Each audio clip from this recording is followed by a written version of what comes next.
소방설비기사 및 산업기사 수험생 여러분 안녕하십니까? 오소방에서 소방설비기사 및 산업기사 강의를 진행하는 이종오라고 합니다. 자, 이번 시간에 또 이제 복주머니 특강 원론 진행을 해보도록 하겠습니다. 네, 화제 이론을 한번 볼 건데, 화제 이론은 연소보다는 양이 많지 않죠, 그죠? 그럼 같이 한번 볼까요, 우리? 자, 먼저 화재에 대한 원인, 뭐 이런 것들 읽어보십시오. 아셨죠? 부주의, 정기적, 기계적, 미상, 방화, 뭐 이 순으로 원인이 나타나고, 특성, 자, 요거는 정리 잘 해주십시오. 화재라는 건 우발적이래요. 그리고 무한한 확대성을 가진다라고 되어 있고요. 불안전성, 그죠? 그리고 비정형성, 일정한 모양을 가지지 않는다라고 되어 있습니다. 자, 이런 것도 같이 보시면서 넘어가 주시면 좋다. 아셨죠? 자, 그리고 정말 중요한 얘기가 하나 나오네요. 요거. 요 표는 무조건 암기. 소방하시는 분들이라면 이건 무조건 할 수 있어야죠. 그래서 내가 만일 A급 화재다라고 얘기하면은 일반 화재를 얘기하죠. B급은 유류, C급은 전기, D급은 금속, 그죠? K급은 주방 화재를 얘기합니다.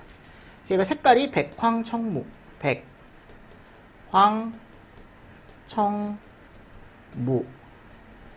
맞습니까? 색깔이 이렇게 이제 어떻게 보면 구분이 되더라. 얘를 우리가 A, B, C, D라고 얘기합니다. A, B, C, D. 그래서 K급은 키친이라고 해서 주방화재라고 얘기를 하는 거고요. 그죠? 먼저 요거부터 여러분들 정리를 조금 하실 수가 있어야 된다라는 거고. 자, 그럼 일반 화재는 항상 이제 주변에서 많이 보는 거죠. 그죠? 그래서 가장 많이 쉽게 볼 수 있는 화재를 얘기하고요. 일반적으로 재가 남는다. 이게 재가 남고 재가 남지 않는 건 일반 화재와 유리 화재에서만 얘기를 하는데, 일반 화재는 재가 남는답니다. 그죠? 그리고 불을 끌 때 물을 사용하죠. 또는 포도 가능합니다. 근데 포보다는 우리가 보통 얘 많이 사용하죠. 이거 물을 많이 사용하는 거고, 유리 화재는 사료 위험물 쪽에서, 인화성 액체 쪽에서 화재를 얘기하고요. 맞습니까? 자, 재가 남지 않는다라고 되어 있습니다. 오, 재가 안 남는데요. 그죠? 그리고 여기서 이제 포를 많이 사용하죠. 유리에서는. 가스기에서도 사용을 하지만 일반적으로 포 쪽에서 얘기하는 게 일반적이죠. 그죠? 일반 화재와 유리 화재는 이렇게 해서 이제 정리를 하시고, 그리고 이제 전기 화재. 자, 전기 화재는 전기가 통하고 있는. 여기서 화재인데 통전 중인 기계 쪽에서 화재를 얘기하고, 전기가 통하지 않는 곳에서 불이 나면 그냥 일반 화재로 분류를 한답니다. 대부분 가스 계열로, 그죠? 가스계 소화약제로 소화하는 게 일반적이죠. 그래서 분말이나 이산화탄소 이런 걸로 많이 끄고요. 자, 다음 금속입니다. 가연성 금속 등으로 인한 화재다. 금속으로 인한 화재다라고 되어 있고, 물과 접촉 시에 수소가스를 발생시킨다. 근데 이게 무조건 수소가스는 아니지만 대부분 수소가스가 나온다 그랬죠. 그래서 얘는 절대 주소하면 안 된다. 그럼 어떻게 해요? 얘는 건조사 또는 분말 이런 것들을 이용한다라고 되어 있고요. 자, 주방화재 K급입니다. K급은 식용유나 지방 맞습니까? 자, 식용유가 이게 어떻게 보면 특이하다 그랬죠. 빛점보다 발화점이 낮다. 그래서 불이 빨리 붙는다라고 있었고, 인화점과 발화점의 차이도 적다. 그래서 불이 빨리 붙는다. 그죠? 그래서 끓는 기름의 온도를 낮춰야만 소화가 가능하다라고 되어 있고, 일종 분말의 비노화 효과, 그죠? K급 이런 것들을 이용해서 불을 끈다라고 되어 있습니다. 그래서 K급이라는 걸 우리가 강화액 소화기를 많이 이용한다 그랬죠. 맞습니까? 그러니까 이 주방 화재는요, 특히 이 식용유 화재는 중요한 게 뭐냐면, 내가 불을 껐다고 하더라도 다시 한번 재착화가 우려가 크기 때문에, 그죠? 재착화 우려가 크기 때문에 우리는 식용유 자체의 온도를 낮추는 게 정말 포인트다. 그거를 포인트로 가져가셔야 된다라고 제가 말씀을 드리고요. LPG와 LNG라는 게 있습니다. 이거 이제 가스 종류죠, 그죠? 그래서 LPG는 공기보다 무겁다. LNG는 공기보다 가볍다. 그래서 LPG는 프로판이나 부탄으로 되어 있고, LNG는 메탄으로 되어 있다. 이게 이제 어떻게 보면은 우리가 보통 얘기했을 때 이제 주 성분의 종류다. 이렇게 되어 있는 거죠, 그죠? 자, 됐고요. 자, 그리고 나서 이제 위험물 화재의 특수현상이라는 게 들어가 있습니다. 여기 보시면. 그러니까 이거는 여기서 나는 거죠. 위험물 쪽에서. 그죠? 근데 이것도 특징을 좀 잘 알고 계시면 되는데, 자, 보일 오버 같은 경우는요, 여기 이제 개방된 탱크에서 여기 불이 나는 거예요. 아셨죠? 자, 근데 얘가 중요한 게 뭐냐면, 요 아래에 얘가 꼭 있어야 돼요. 물. 아셨습니까? 그래서 하부에 수분층이 꼭 있어야 돼요. 그럼 어떤 현상이 일어나냐면, 자, 여기 불이 났잖아요. 그럼 불이 나면 여기서 이제 열이 아래쪽으로 내려와요. 아래쪽으로 내려와서 이 수분층 있죠. 이 수분의 온도를 어떻게 하냐면 올리게 되겠죠. 그러다가 얘가 끓는 점 이상이 되면 증발을 합니다. 그럼 증발을 하게 되면 얘가 물만 넘치는 게 아니고 위에 있는 기름까지 같이 넘치게 하는 거죠. 무슨 말씀인지 아시겠습니까? 그래서 여기가 뭐라고 되어 있냐면, 물을 비등하게 하면서 연소율을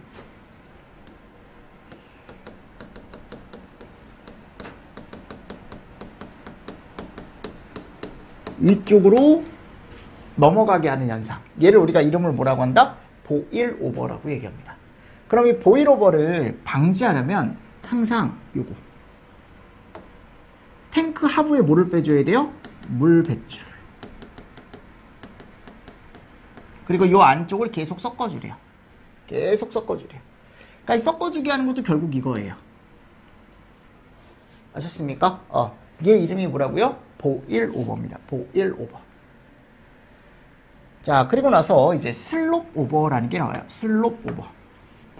자, 슬롭 오버는 일단 기본적으로 고온층 표면에 소화 작업으로 물이나 포를 주입했대요. 자, 똑같은 거예요. 내가 여기에 탱크가 있는데, 개방된 탱크가 있는데 여기 불이 난 거예요. 내가 여기다가 물이나 포를 뿌렸대요.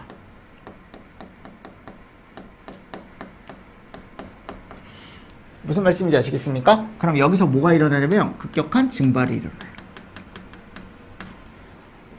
그러니까 무슨 말이냐면, 이 물포가 결국 물이다 보니까, 주 원료가 물이다 보니까 얘를 뜨거운 유리 표면에 뿌리면 걔가 순식간에 수증기로 증발을 일으킨다고요. 근데 수증기가 됐을 때 부피 팽창이 1700배 뭐 이렇게 된다라고 했으니까 얘도 마찬가지입니다. 결국 얘가 증발하면서 주변에 있던 연소율을 같이 끌고 나오는 거예요. 맞습니까? 그러니까 얘하고 얘 차이. 얘는 하부에 있는 수분이 끌어넘치는 거고, 얘는 소화수, 그죠? 물이나 포를 뿌렸는데 그 물이나 포가 끌어넘치는 거예요. 무슨 말씀인지 아시겠습니까? 그럼 얘를 방지하려면 이거 안 뿌리면 돼요.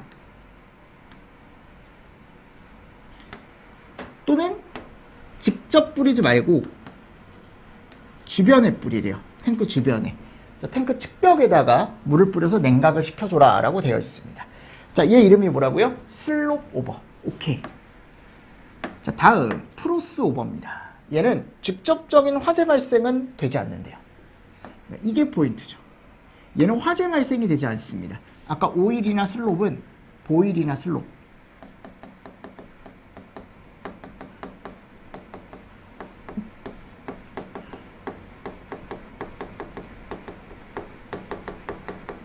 얘 하지 않습니까? 화재 동반을 하지 않습니까? 근데 얘는 화재 동반을 하지 않는데요.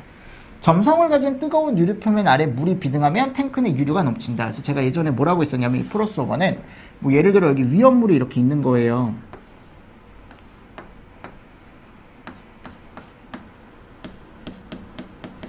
근데 위험물이요, 이 안에 수분이 존재한대. 이렇게 약간 수분. 이 수분이에요.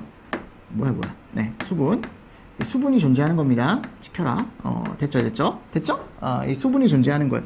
그러다가 내가 여기다가 이제 충전을 하는 거예요. 충전. 이 위험물을 충전하는데 조금 온도가 높아져 있대요, 얘가. 그래서 위에다가 이제 충전을 하는 거죠.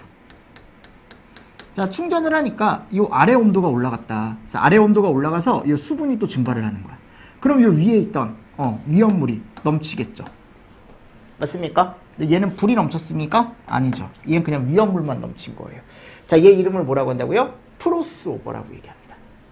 무슨 말씀인지 아시겠죠? 오케이. 점성을 가진 뜨거운 유리 표면 아래 물이 비등하면 탱크는 유류가 넘치는 현상이다. 유류만 넘치는 현상이다. 자, 그리고 오일 오버 볼까요? 오일 오버. 자, 오일 오버는 뭐냐면, 사류 위험물이 들어있는 2분의 1 이하로 충전된 탱크가 터지는 현상이에요. 그래서 우리가 보통 뭐라고 얘기하냐면 이 안에 사류가 있는데 이게 2분의 1 이하가 들어있을 때 주변에 불이 나면 얘가 그냥 터지는 현상입니다. 얘를 오일 오버라고 얘기한대요. 얘가 가장 위험해요. 오버들 중에. 탱크가 터지는 거니까. 아셨죠? 그래서 얘를 블레비하고 좀 구분을 하셔야 되는데 블레비 같은 경우도 탱크가 터지는 현상이거든요. 근데 블레비는 여기 뭐가 들어가요? 여기 안에. 블레비는 여기 안에 뭐 들어가요, 여러분들? 요 안에 액화가스 들어가죠. 그죠? 얘는 사류 위험물이 들어가요. 그렇게 해서 구분 정도 해주시면 돼요. 자, 됐고요. 자, 다음 이제 건물화재에서 어디 화재요? 건물화재.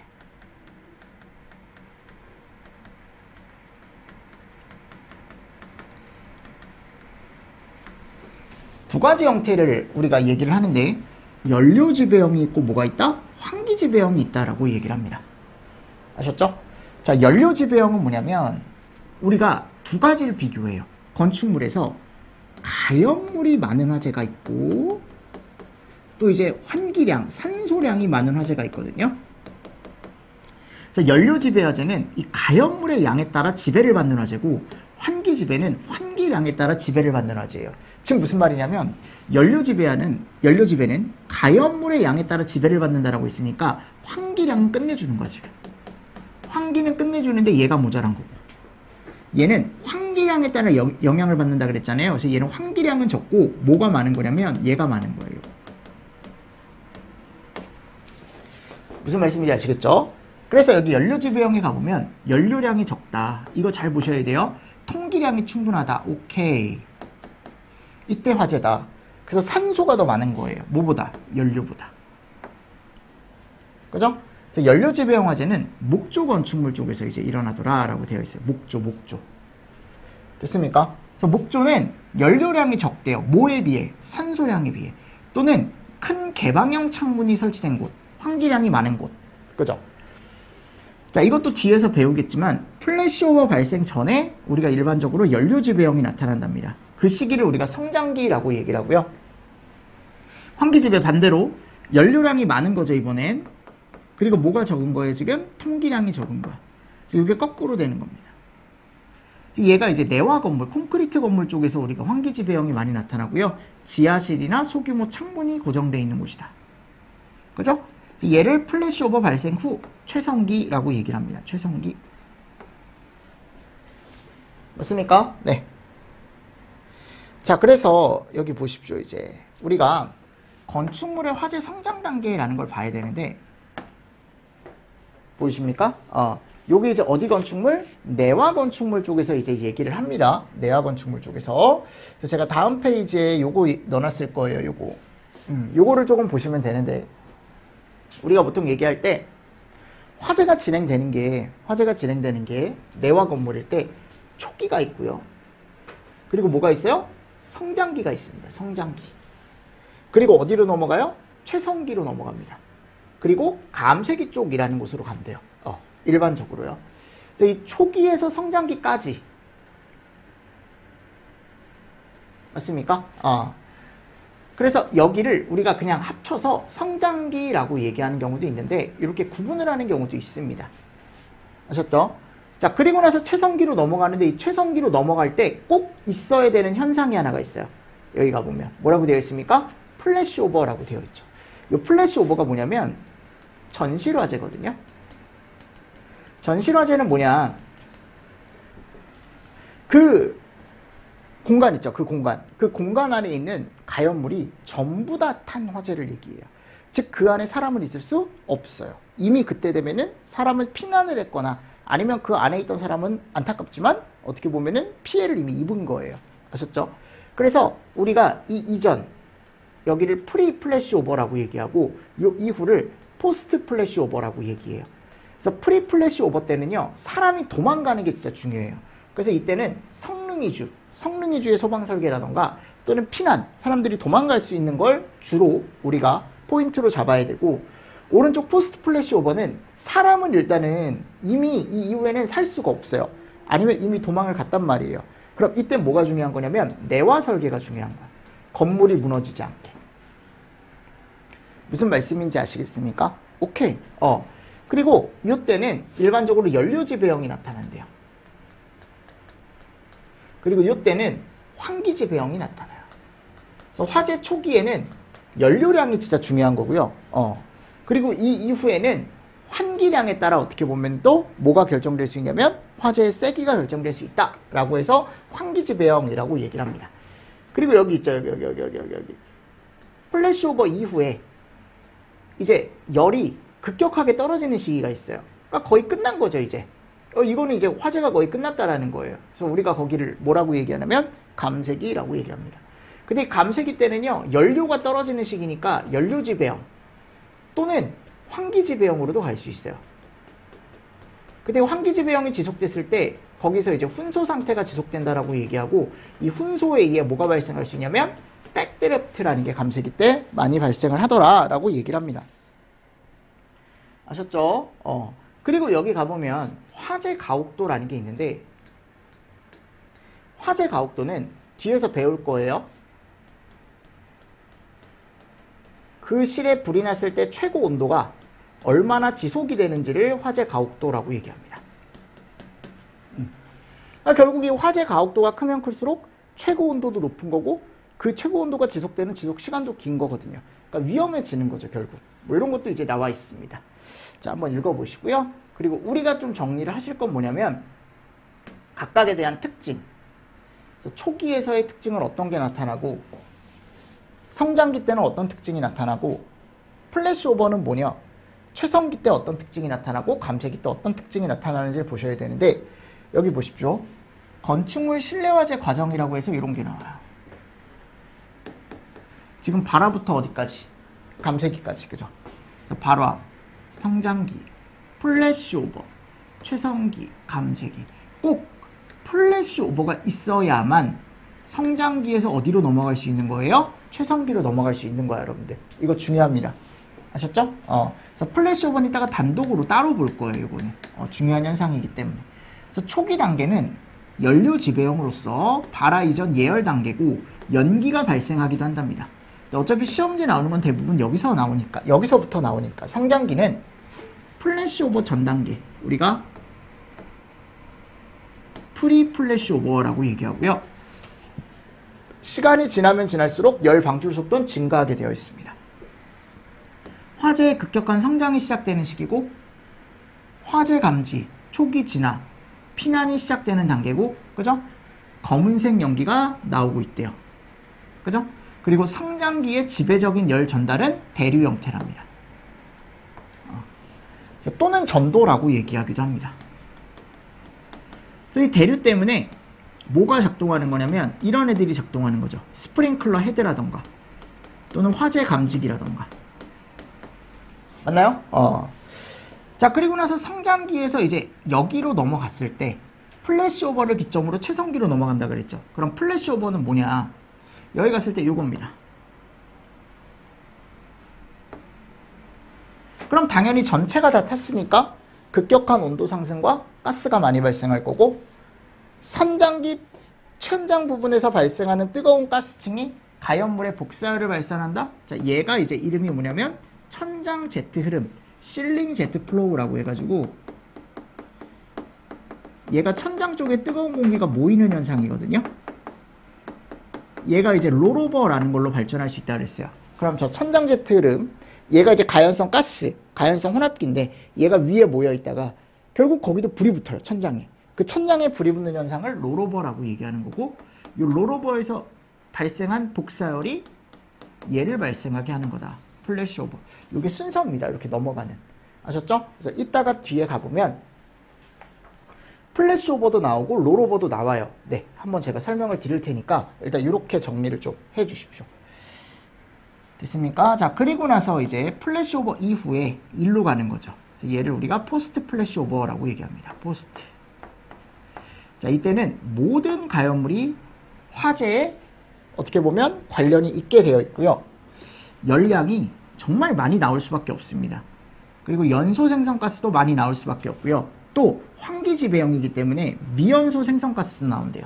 그러니까 미연소에 의해 타지 못해서 산소가 모자라서 발생하는 가스도 많이 나오고 불안전 연소 형태를 많이 일으키고 콘크리트 폭렬 현상이라는 게 나타난답니다. 이게 콘크리트가 툭툭 떨어지는 현상이거든요. 결국 건물 붕괴가 일어날 수 있다라고 되어 있고요. 공기 공급이 부족하다. 그죠? 아까 환기지배라고 했으니까. 그래서 저는 성장기와 최성기 위주로 좀 정리를 하셔라라고 말씀을 드리고 감쇄기는 뭐냐면 80%가 소진된 시점이랍니다. 그리고 연료지배형으로 전환을 할 수 있다. 그러니까 연료지배라는 건 이제 감쇄기니까 80% 이상이 날아갔으니까 연료량이 없어지는 거 아닙니까? 그죠? 연료지배형으로 전환하는 단계인데 이게 환기지배형으로 쭉 가는 경우가 있다고요. 그러니까 이 환기지배가 그대로 가는 경우가 있어요. 그걸 우리가 이제 훈소 상태다라고 얘기를 하는데 훈소 상태로 이어졌을 때 얘가 뭐가 발생할 수 있다? 백드래프트가 발생할 수 있다. 라는 거 하나 더 정리하시면서 넘어가 주시면 될 것 같습니다. 됐나요? 자, 해서 다음 페이지 가보면 건축물 화재 이상현상이라는 거 있어요. 그죠? 요거를 좀 보겠습니다. 자, 먼저 플레임 오버라는 게 있는데 여기 이제 복도나 통로 이렇게 긴 복도나 통로가 있으면 불이 나잖아요? 그러면 복도 통로 공간을 타고 여러분들 쭉 하고 이어지는 현상. 그래서 여기 복도 통로에 막 가연물 같은 게 붙어 있다? 그럼 이 가연물을 타고 쭉 하고 복도 통로를 타고 화염이 이어지는 현상을 우리가 뭐라고 하냐면 플레임 오버라고 얘기합니다. 아셨죠? 이름이 뭐라고요? 플레임 오버라고 얘기합니다. 자, 다음 플레임 오버는 잘 안 나와요. 시험 문제. 롤오버입니다. 롤오버도 많이 나오진 않지만 얘가 이제 뭐냐면 가연성 혼합기가 천장에서 확대되는 현상이라고 되어 있습니다. 그래서 내가 이 앞에서 이게 실이 있으면 여기 불이 나면 연기가 위에 모인다 그랬죠. 이렇게 모일 수밖에 없어요. 연기는 위쪽으로 올라갈 거니까. 그럼 연기가 위에서 축적이 되겠죠. 여기 막 축적이 되겠죠. 축적이 되겠죠. 맞습니까? 이 연기가 모여있는 층, 얘를 우리가 이름을 뭐라고 하냐면 천장 제트 흐름이라고 얘기한다고요. 맞습니까? 근데 이 천장 제트 흐름이 결국은 이게 가연성 혼합기이기 때문에 시간이 지나면 여기에 뭐가 붙더라? 불이 붙어요. 이렇게. 무슨 말씀인지 아시겠습니까? 네, 불이 붙습니다. 그럼 불이 붙으면요, 이 불이 붙은 거에 의해서 얘를 롤오버라고 얘기하는 거거든요. 여기서 뭐가 나오냐면 복사열이 나와요. 그럼 복사열에 의해서 주변에 있던 가연물들이 불이 붙어요. 그래서 바닥이 화염으로 뒤덮이는 얘를 플래시오버라고 얘기하는 거거든요. 그래서 플래시오버의 전조현상이 결국 이 롤오버예요. 롤오버. 보통 그렇게 얘기합니다. 근데 어차피 우리는 플래시오버가 중요한 거니까요. 플래시오버를 같이 보는데 플래시오버는 가연성 혼합기의 인하로 폭발적인 연소현상이다. 대류와 복사, 특히 복사에 의해 일정 공간의 가연물이 가열되어 일순간 동시에 발화하는 형태다라고 되어 있습니다. 자, 플래시오버가 일어날 거면 이런 게 있어야 된대요. 징후로는 고온의 연기, 롤오버, 자유연소 열축적, 그죠? 자, 영향에 가면 불의 크기가 크면 플래시오버 발생 시간이 빠르죠, 그죠? 그럼 우리한테 좋을 거 하나도 없죠. 천장재가 발생 시각에 영향을 크게 미친대요. 그래서 우리가 보통 천장 재료가 가장 중요하고 플래시오버에서는 그 다음 이제 벽, 그 다음 바닥 순으로 간다라고 나와 있고요. 개구부가 적당한 크기로 되어 있으면 플래시오버가 잘 발생한답니다. 그래서 이게 우리가 어떻게 생각하시면 되냐면 너무 작으면 산소 공급이 잘 안 되니까 어떻게 보면은 플래시오버가 잘 안 일어나는 거고요. 만일 개구부가 너무 크대요. 너무 크면 열 축적이 잘 안 돼요. 복사열의 축적에 의해서 플래시오버가 발생하는 건데 걔가 잘 안 된다. 적당한 크기일 때 잘 된다라고 나와 있고 온도는 일반적으로 이 정도 올라간답니다. 그래서 플래시오버를 지연할 수 있는 건 이런 전술이 있는데 이거 이제 소방관들이 쓰는 거니까 한번 읽어보시고요. 얘가 이제 백드래프트거든요. 요게 이제 감쇄기 때 보통 얘기를 하는데 훈소 상태의 실내에 산소가 급격하게 다량 공급됐을 때 발화가 된다라고 되어 있습니다. 내화 구조 건축물에서 폭발 현상이다라고 되어 있는데 우리가 백드래프트라는 것 자체를 가연물이 있는데 얘가 훈소 상태일 때 자, 훈소는 언제 발생한다 그랬죠, 제가? 산소가 별로 없을 때. 맞습니까? 그럼 산소가 별로 없이 얘가 훈소라는 걸 일으킬 때 여기 안에서 뭐가 나오냐면 얘가 나와요. 그럼 일산화탄소가 이 안에 축적이 되기 시작합니다. 공간 안에. 그러다가 이제 소방관이 문을 열고 들어오는 거예요. 맞습니까? 그럼 여기 가연물 있죠. 많이 쌓여있죠, CO가. 그리고 여기 점화원 있죠. 맞습니까? 근데 지금 뭐만 없는 거예요? 얘만 없는 거거든요. 근데 내가 이걸 문을 열어요. 문을 열어요. 그럼 네가 모자란 걸 채워주는 거예요. 즉 산소를 갑자기 일순간에 공급을 하게 되는 거죠. 그러면 여기 안에서 뻥 하고 폭발이 일어나는데 얘를 우리가 뭐라고 한다고요? 백드래프트. 백드래프트. 소방관 사망 1위랍니다. 네. 징후론 이런 게 있답니다. 연기가 안쪽으로 빨려 들어가고 창문과 문이 뜨겁고 연기가 소용돌이 치고 특이한 소리가 난답니다. 그래서 우리가 백드래프트를요 일반적으로 감쇄기 때 많이 발생한다라고 얘기를 합니다. 성장기 때를 얘기하는 경우도 있는데 일반적으로 감쇄기를 얘기 많이 하고요. 여러분들 이 플래시 오버는 언제 발생하는 거냐면 성장기 끝에서 요때 발생하는 겁니다. 무슨 말씀인지 아시겠죠? 왜냐면 얘가 있어야 성장기가 끝나는 거고 최성기가 시작되는 거거든요. 맞나요? 이런 것들 같이 정리를 좀 해주시면서 넘어가 주시면 될 것 같습니다. 자, 됐죠? 이렇게 하시면 될 것 같고요. 자, 조금 쉬었다가 저희 이제 목조 건축물 그리고 내화 건축물 비교 한번 또 제가 설명을 또 드려보도록 하겠습니다. 아셨죠? 자, 이번 시간도 여러분들 수고 많으셨습니다. 수고하셨습니다.